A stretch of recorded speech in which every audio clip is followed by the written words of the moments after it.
Calculate wave number. Wave number का formula 1 divided by lambda.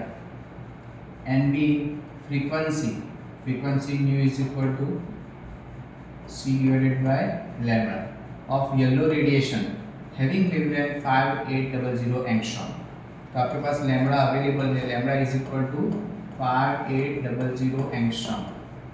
तो angstrom को meter में कन्वर्ट करना है तो इंटू 10⁻⁻10 मीटर। ठीक है, तो ये हो जाएगा lambda is equal to 5800 into 10⁻⁻10 metre.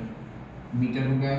अब इसमें वेव नंबर फाइंड करो तो 1/5800 इंटू 10⁻⁻10। ओके, तो ये आंसर आएगा आपका मीटर इनवर्स में। और फ्रीक्वेंसी फाइंड करोगे तो c डिवाइडेड बाय लैम्बडा, तो c आपका 3 इंटू 10⁸ अपॉन वेवलेंथ 5800 इंटू 10⁻⁻10 आएगा हर्ट्ज। ओके, ये तो सेकेंड इनवर्स।